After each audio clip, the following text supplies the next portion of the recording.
Welcome to the Healthier Tech Podcast, the show about building a healthier relationship with modern technology.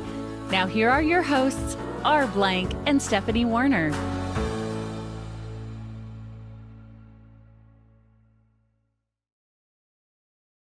Cathy Cooke is the owner and founder of Whole Home and Body Health. She has been working as an integrative health coach since 2014. She's a board-certified holistic nutritionist with the National Association of Nutritional Professionals. Recognizing that many of her clients were doing everything right, yet still suffering from health issues, she realized that many home and work environments were contributing to illness. After dramatically improving her health, after limiting radio frequency exposure from Wi-Fi and cell phones, she received training and certification from the International Institute of Building Biology and Ecology, affording her the expertise to evaluate all areas in a person's life that may be contributing to illness. And she's actually our first repeat guest on the Healthier Tech Podcast, and you're about to hear why. Welcome back, Cathy. Thank you so much. Pleasure to be back. It's great having you back. Yeah. Thank you. So to begin, that intro was impressive. I mean, the part about you, not the way I said it. And there's obviously a lot of disciplines in which you have expertise. Can you try to summarize the variety of areas of focus that you have and how you kind of honed in on those? Yeah, well, a very quick overview is just that I suffered from chronic health problems since I was a kid for decades, as many of us have. And then my research over the years led me to nutrition first, because when I changed my diet in my 20s, everything changed for me, but I didn't make as much progress as I had hoped. So then in, the 2000 teens, I realized that the environment was the missing piece for the rest of my health progress. So as a whole, what I do is helping people identify why they're not feeling well and get them back on track. And what I have found to be the biggest pieces for that are lifestyle, diet, and our environment. So combining all of those is kind of what I do to help people feel their best. That's interesting. So lifestyle, diet, and environment. I'm just wondering, one thing that you didn't mention there was, I don't know how to say it, mood or outlook. Do you feel like those are things that, yes. Yeah, that those follow from the three things that you just mentioned? Or I'm glad you mentioned that, because that is another critical piece in helping to people feel their best. That's an area I'm not an expert in, but I strongly believe in the power of our thoughts and our, you could say spirituality, you could say outlook, whatever that means, your mental health. I think it's a very, very important component to all of this. And I incorporate those pieces into my life. And I'm really glad you mentioned it, because if you don't have that piece, even though you got everything else dialed in, I do think that you will be missing out on a lot. So in today's talk, our interview, what I really want to focus on is sleep. And there's obviously a lot of questions I have about that. My sleep, as I've gotten older, has declined. The quality has declined, at least in certain environments. I hear from a lot of people that sleep quality and sleep quantity both are big concerns for a lot of people. How did sleep become a focus for you? Yeah, well, you have a common story that as people get older, their sleep quality does tend to decline. And so for me, it's kind of an interesting situation, because when I was younger, I was a hypersomniac. So I slept too much, and I could sleep anywhere, anytime. I mean, to the point where I was diagnosed with narcolepsy in my 20s, which tended to not be an accurate diagnosis after many years of research. But I could sleep 12, 13, 14 hours a night, no problem. Never had a problem sleeping. And then when I hit about 30, everything just changed. A switch was flipped for multiple reasons, likely. And very much overnight, I became an insomniac, and I couldn't sleep at all. And it was very, very dramatic. And I'm still putting the pieces together as to why that is, but I have a lot of strong indicators. I had high levels of mercury, which were beginning to get mobilized at that time. I had some hormonal challenges. I had stress. This was about the time where cell phones and Wi-Fi were coming to be more popular. And I lived, in a house with some probable wiring errors and some other EMF issues, possibly mold. I mean, all of the things. And so it was devastating to me because, as anyone knows, if you aren't sleeping at night, everything else falls apart. You're cranky, you're irritable, you can't work well, you've got brain fog, your relationship suffers, you can't exercise, you don't eat right. I mean, it affects every part of your life, and it can really destroy your quality of life and your relationships and your job and your finances and everything else.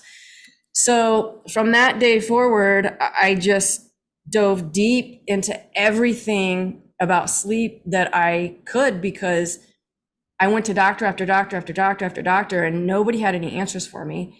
They told me all my labs looked awesome, and it was stress. And I got a prescription for Zoloft, and one for Xanax, and one for several antidepressants. Of course, none of which helped. So I just had to keep digging deeper and deeper and deeper into the research myself to figure it out. So that was 18 years ago. And I've been putting all the pieces together ever since. I'm just wondering, in personal curiosity, where I tend to see my worst sleep problems are when I'm in a city.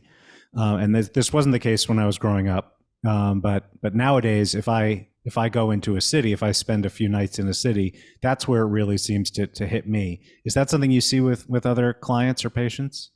Yeah, that's very common. When I'm doing a consult with somebody, or I'm in someone's home doing an assessment, one of the first questions that I have is, well, how do you feel when you get away from the house? How do you feel when you go camping? I live in Idaho. Most people go camping. And the answer is almost invariably, oh, I feel great. I feel great when I'm away from the house or when I'm in the mountains. And then they always, their next comment is, but I don't have any stress there. So, it's different. And, my mind is often going to, well, true, but what else don't you have there?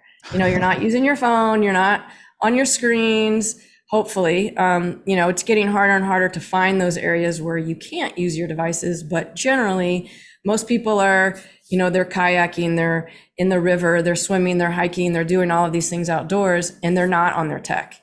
And usually they're away from service. So that's a big component of it. So I do find, though, however, one of the biggest comments my clients say after even we do a little bit of mitigating in their house of, turning off their Wi-Fi or mitigating wiring errors or whatever, the number one comment I get is, I can't believe how much better I'm sleeping. So you painted a picture here. You're somewhere around the age of 30. You're having big problems, but every expert that you see can't tell you what the problems are. Cut to today, you have a lot more experience, knowledge, expertise. So I'm wondering, what came in between? I mean, I know just from reading your introduction, there was a lot of studying involved, and certifications. But how did you know even what to begin investigating to improve your health? That's a brilliant question, because I had no idea what to do. And I just did all the things. And this is a common story, for people that don't feel well, is they'll try anything. And I tried everything. I would read books, I would go online, and, someone was saying, oh, you got to try this thing. And so I would try it. And I mean, it was just a trial and error of all the things, which I don't recommend people do, because when I did that, I actually made myself significantly worse for a long time by trying just all these things at random that quote unquote experts or just anybody online was, quoting was the fix for them. I was so desperate, I would just try it. And I would say I hit my rock bottom in about 2015. So that was almost 15 years later. So if I got my math right, not quite, 12 years later. So because of all of the things I tried willy-nilly that made me much worse. And then I guess over the years when I was gathering the actual scientific research, I learned the hard way that I need to pay more attention to that than these random people who did, I don't know, a peanut butter diet or something and cured themselves, which clearly is not scientific. So I didn't do it with the methodology that I wish I had done. But, at that time, I wasn't working in nutrition. I didn't have any formal schooling. I was just going for it. So I wish I had had a practitioner at the time who was skilled and knowledgeable in the science, but it just didn't exist then, unfortunately. Yeah. So, well, and hindsight is 2020. You exactly. give yourself a break there, Cathy. Yeah. Yeah. So in about 2014, 15 is when I started my nutrition schooling in 2013. So that's when I really started to put the scientific pieces together and got the research from credible sources, from my instructors, from other resources that they gave us. And then that's when I really started to make my progress. I understand from our talks and from the stuff that you've written that I've read, that there are a lot of factors impacting our sleep, and I want to cover those. But because this is the Healthier Tech podcast, I'd like to start by honing in on specific ways that you've seen with your clients that their relationship with technology impacts their sleep. Or I guess maybe as a starting point, have you seen that people's relationship with technology impacts their sleep? Absolutely. And there's many reasons why. It's not just an EMF issue, but we've got blue light. We've got the mental component of being alert when you're checking your devices. We've got the fact that most people are looking at their emails on their phone while they're falling asleep, and then they're in work mode. So there's multiple reasons why the technology impacts our sleep, from stress, from blue light, from the EMF exposure and the oxidative stress, to the mental stress and anxiety. I mean, it's kind of all encompassing. It affects us in numerous ways. And so that was large. I mean, correct me if I'm wrong. For what I heard in your answer is that's largely a question of the relationship with the phone.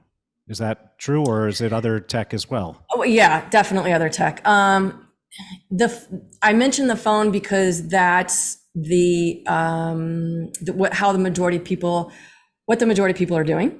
Okay. And so that's going to be their biggest impact, but it certainly doesn't have to be the phone. I mean, just, having your Wi-Fi router on, and a lot of people like to say, well, unplug your Wi-Fi at night, which I completely agree with, but that's not far enough. That doesn't go far enough in my opinion, because for me, what I noticed is it doesn't matter if I'm sleeping with the Wi-Fi on as much as the exposure I've gotten all day and the cumulative effect that it had on my body during the day. So a lot of people are like, no big deal. I'm working all day and I'm in this high EMF environment, but I unplug my router at night and I don't sleep with my phone. So I'm good. And that's definitely a step in the right direction. But I really think if you're someone that's struggling with health problems and sleep, you got to take it to the next step, because that EMF exposure you're getting all day will impact the quality of your sleep at night, even if you've got your Wi-Fi router unplugged and you're not sleeping with your phone. So your question is a big one because it encompasses a lot of things. But it's both the cumulative effect during the day and what's happening at night and your behaviors.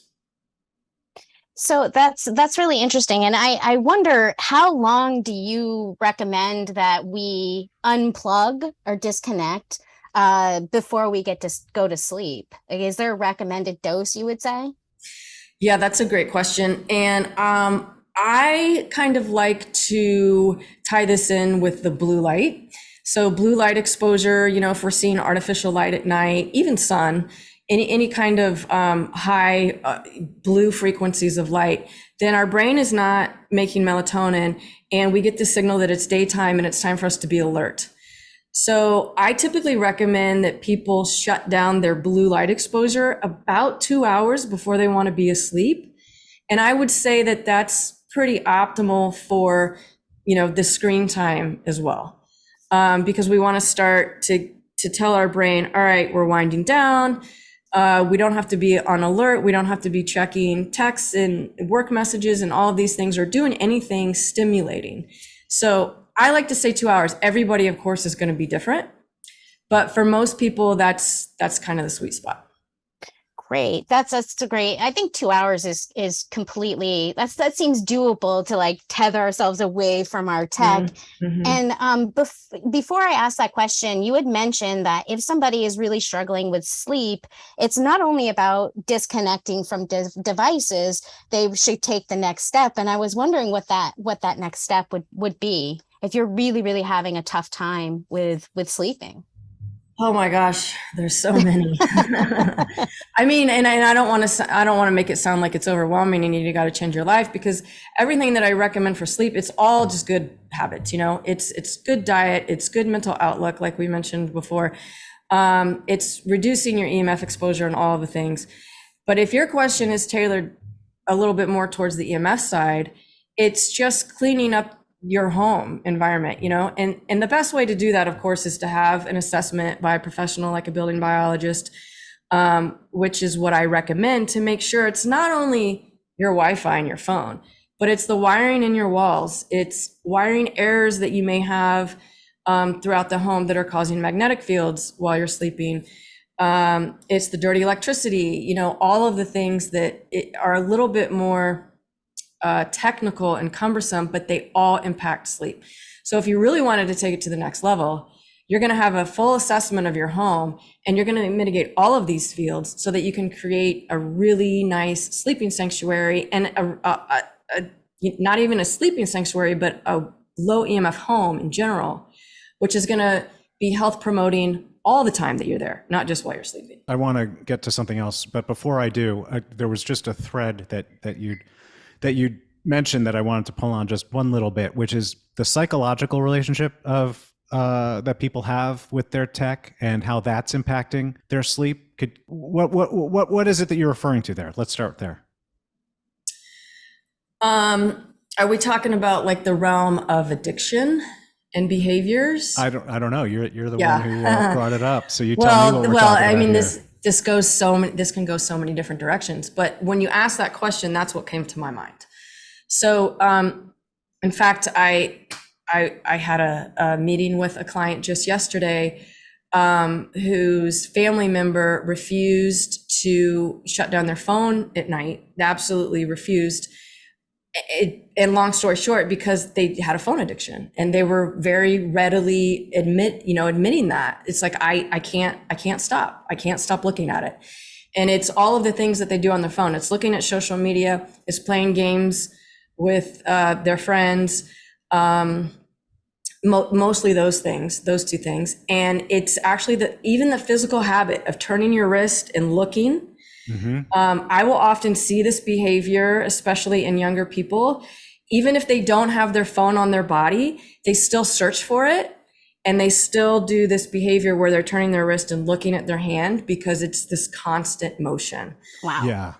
Yeah. Earlier this year, I did a digital detox, and I went somewhere where there was no cell service at all and no Wi-Fi, nothing. But my phone had music on it. So we were listening to music on my phone. And I caught myself at one moment. I was just sitting in a chair, and I reached over and grabbed my phone and loaded WhatsApp. And I'm thinking to myself, what am I doing? Like, there's literally nothing I could accomplish by doing. And I was like, oh, I felt so stupid. And I put the phone down. But so I can relate to exactly what you're talking about. Yeah, it's fascinating. We're just so used. It's kind of like smoking. When people stop smoking and they're still trying to have this connection between putting a cigarette to their mouths, and so they chew gum or chew on a pencil or whatever. It's that same kind of thing. So we've got that addiction. We've also, I think, there's a possibility that some people have an addiction to the way that the EMF, the radio frequency, actually makes them feel. I actually have a client who's a physician who admitted to me, I was in her home, this was in another state, and we were doing the assessment. And she's like, Cathy, I have to admit to you that I'm very nervous about this because I'm physically addicted to how the EMF makes me feel. And I'm worried about the withdrawal if we get rid of it. Wow. Wow. I've never heard that before. Yeah. So I think I think that's a plausible scenario for some people. And one of the reasons why when we do disconnect, we feel very uncomfortable because our body's shifting. With a lot of these issues, what I've found, particularly as we pursue topics related to healthier tech in this podcast, is with a lot of this stuff, it's really hard to tease out the separation between how what results the EMF is triggering versus what results the experiences and devices themselves are triggering. And so when you're talking about increased rates of anxiety, for example, I think that's a good example.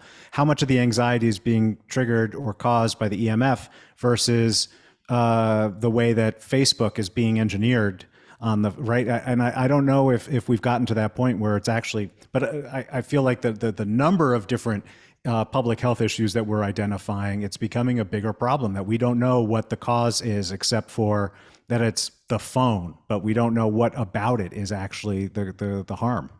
Yeah, you're exactly right. And that's why these are such difficult questions to answer. Well, that's why we have experts like you. Well, I mean, it's all the things, right? And the research is largely being done in the mainstream is largely being done on the psychological impacts and less on the EMF side. But thankfully, we've got a lot of researchers that are progressing that research. But how do you tease it out? I don't think you can because there's several things happening all at once. Yeah, no, to tease it out, you would have to expose people to equivalent levels of EMF, but no phone. And then you'd have to expose people to phones, but no EMF. And that experiment is just impossible. Yeah. But as you pointed out, right, there's a bunch of factors involved. And I mean, we just talked about the psychological relationship with technology as well as the EMF exposure from technology. But those aren't the only factors impacting our sleep. So when you work with clients to help them improve their sleep, beyond the tech and beyond the radiation, what are the various aspects of their lifestyle that you kind of hone in on, that you try to see where, take their pulse and help them work on? Yeah, great. So, I mentioned blue light. That's often one of the very first things I do with clients because it's immediate. I've actually got some blue light glasses, blocking glasses right here. I've got them everywhere. It's like everywhere in my house. And actually, look at this. I've got 3 more right here because I cannot live without them. I know. It's like I could just pick them up anywhere. I cannot live without these. These changed my life. The very first time I used these at night, I fell asleep within 10 minutes when before it would take me hours, 3 hours maybe to fall asleep.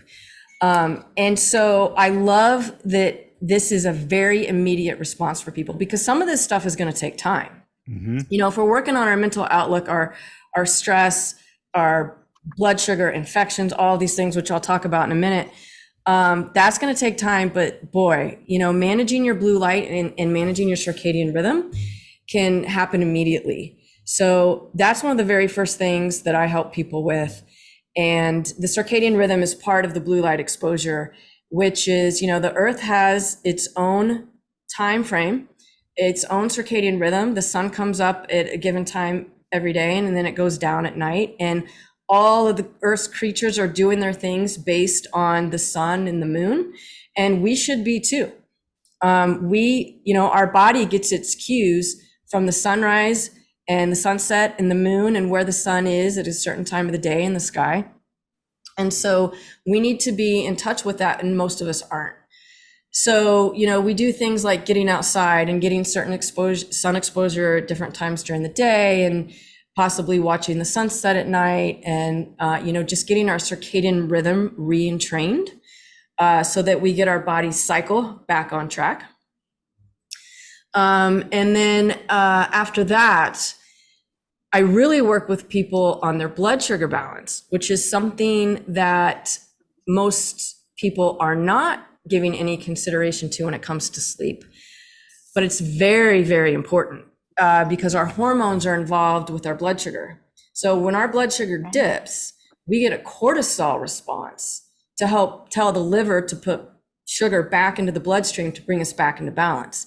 And anyone who's had cortisol or adrenaline knows how that makes us feel, right? We get anxious. Yeah, we get pumped. It's a sign to move and get going. So if we're having cortisol fluctuations throughout the day and at night, we're going to wake up and we're not going to sleep well. So that's very, very important. So those are kind of the foundational steps that I take along with the EMF exposure. And then from there, we have to address the stress. Everybody knows that. But I kind of use some specific targeted tools with clients to make it a little bit easier, because I don't expect anyone to sit and clear their mind for an hour every day, which I mean, it's awesome if you can, but most people in my experience don't have the time or the patience for that. So we work on stress, we work on appropriate exercise for people, we work on specific diet that's going to be health supportive. And for some people, we got to take it a step further and deal with, maybe it's a parasite. I mean, there's a lot of people in the world who have parasites, and that will absolutely interrupt our sleep, because parasites are most likely, or usually, the most active in the middle of the night when we're sleeping, which is like, come on, guys, can't you do this thing during the day, not while I'm sleeping? And then there's other infections like bacterial overgrowths, C. diff, all kinds of other more serious medical conditions that is very person dependent, Right. So sometimes we have to work with that. And beyond that, there's some of the mechanical things. Some people who have sleep apnea, or they have congestion from a deviated septum, or, some of these more physical things that have to be addressed too. So it's really broad and comprehensive. So we address the foundation with all people, and then with specific people, we have to get very specific to their situation. Right. That makes a lot of sense. And that was a thorough list of things to consider. And I'd like to go back. Maybe it's a silly question, but I do wear blue light glasses as well. I'm wearing mine right now. And they made a huge impact on my headaches. So when I'm looking at a screen, I was having migraines and I don't have them now. So that's been super important. I never thought about wearing them at bedtime. So my question is kind of tactical. Do you actually wear them while you're sleeping, or do you put them on for a little bit of like that 2-hour period before, as you're winding down and unplugging? And so what would you recommend? Yeah, I'm glad you asked that, because there's a difference between blocking blue light during the day and blocking blue light at night. And so during the day, we're doing it because we've got all this very, very blue frequency hitting us from our screens. So we want to filter that out, but not a ton. So your glasses that you have on are very faint. So they're going to achieve that, relieving eye strain and headaches, which is awesome. It's going to relieve that from your daytime exposures of your screens. And I don't recommend that people wear those outside, because we want to see the sunlight outside, right? So if you have glasses, even prescription glasses, most prescription glasses these days do have some blue light filtering. If people are outside and they can do it, I like for them to take their glasses off so that their eyeballs get that full spectrum of light. But at night, it's totally different. So, you'll see these glasses are much darker. And I've got ones that are even darker than this. And so it's kind of all on a spectrum, no pun intended, but it's blocking more of the blue light at night with the darker lenses and even some of the green, which is going to just ramp up that level of, okay, it's daytime, or I'm sorry, it's nighttime. So just like, I always come back to, okay, what did our ancestors do? What did we inherently do in nature, and what have we evolved with? And they would have seen only lights from fire. Right. And campfire is fine, because it's a lot of red and yellow. It doesn't really have the blue. And so, these orange glasses, you can see if you put them on, it's almost like you're seeing by candlelight or by fire. And so these are much stronger in their effect to signal to our brain, it's nighttime, we're winding down, and then you can start to produce melatonin for that signal that it's for sleep. So you don't have to wear them while you're sleeping, just a couple of hours before. But the key here is once you put them on, you have to commit. So you can't put them on, go to the bathroom, turn the light, take them off, wash your face, brush your teeth, and then go to bed. Okay. Because you've just given your body this huge signal when you turn the light on and you took your glasses off. So you just kind of blew it. So you got to do all your things, wash your face, whatever, then put them on, because from that point forward, you're not going to take them off until you're in bed and all the lights are off. Yeah. Okay. Great. I'm writing this down because I'm like, I need to get a dark pair now. Yes. Yes, you do. That was really great. And there was another thing that you said that I have not really heard before. And it makes perfect logical sense. And I wanted to see if you could dig in a little bit. You were talking about the balance of blood sugar. So, without going too far into the weeds, that makes a ton of sense to, work on how much sugar you're having, I guess, before bed.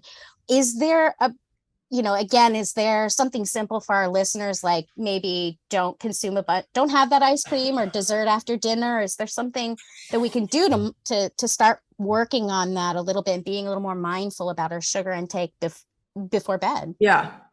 Well, ironically, sometimes a tiny bit of sugar can actually help you to sleep. Depends on the person. So I know. So, well, it's about balancing your blood sugar during the course of the day. Okay. So it's about making sure that each meal has the appropriate combination of macronutrients. And our macronutrients are fat, carbohydrate, and protein. So you need to make sure that you're having adequate protein, fat, and carbohydrates for you. And that, and how you know is you go from meal to meal without being hungry. So you go from one meal to the next, perfectly satiated. And then that's when you know that your blood sugar is stable. For some people, having just a tiny bit of sugar, I'm talking about maybe half a banana and some almond butter before bed, that can actually help to put you into sleep, because you're getting actually a little bit of all three macronutrients. And then that slow, sustained release will help to keep your blood sugar stable. So it gets a little bit more nuanced than that, but that's kind of the basic overview. So we just in the past few minutes touched on so many different areas, so many different topics. And so it's obvious that your approach to optimizing sleep it's a very involved one, and one that you've taken almost 20 years to kind of formulate through hard-won experience and personal experimentation. I understand that you've now consolidated those years of work and learning into a course. Is that right? An 8-week course? Yep, exactly. So I did, because as you can tell, there's a lot to do here. There's a lot of information, and there's a lot of small, simple, and big behavior changes that we can all make to sleep better. So I wanted to be able to bring this to more people.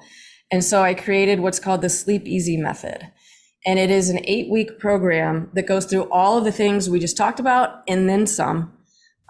So it helps you learn in detail how to balance your blood sugar, how to do the blue light, how to reset your circadian rhythm, appropriate stress management techniques, appropriate exercise, if you've got, bigger issues to deal with, like infections, like I mentioned, and a whole entire module on just going through your house room by room, mitigating EMFs. So it's a huge, huge program. Yes, everything I've learned over the past 20 years to help people sleep better. And I'm really proud of it because, I sleep well now. And that's a very emotional thing for me to say, because it was 15 years of pretty intense suffering. And now as I'm guiding people through the program and they're telling me I slept through the night last night through the night for the first time in my life, or my child slept through the night for the first time in her life, it's like, it's amazing. It's absolutely amazing. So yeah, I'm really excited about the program. I can imagine how gratifying that must be. And I just want to ask one question. Is this course going to be helpful for people who have, you would say, maybe normal sleep disturbance, or is this only, is this more appropriate or good for people with significant sleep issues? Is it really good for everyone? Yeah.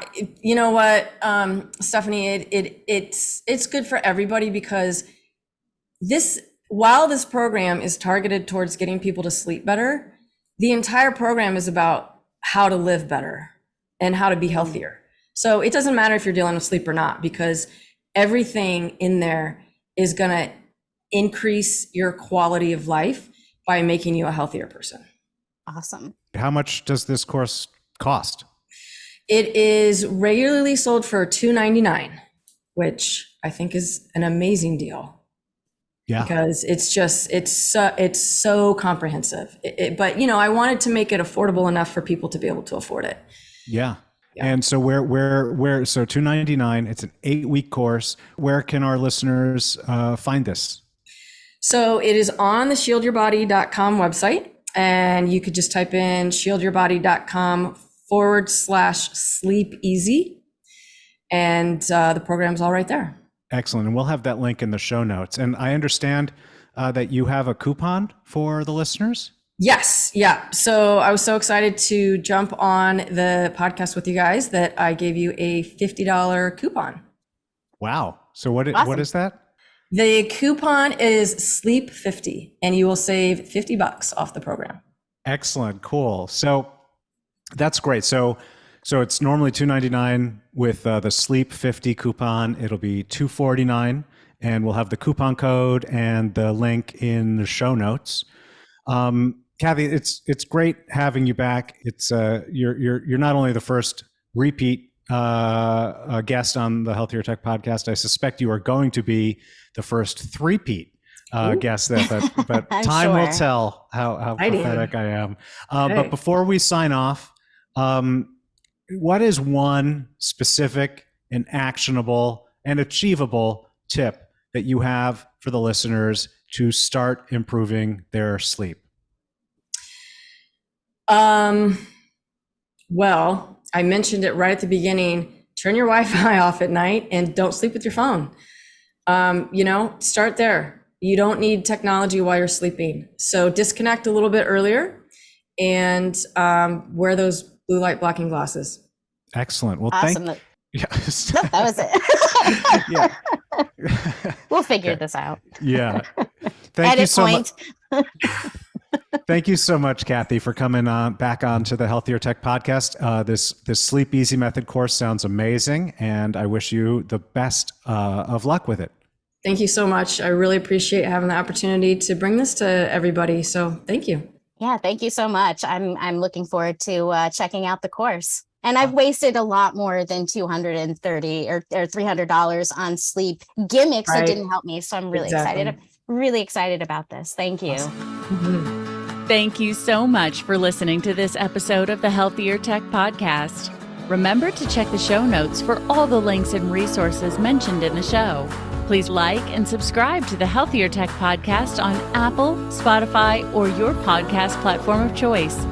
Get your free quick start guide to building a healthier relationship with technology and our latest information at healthiertech.co.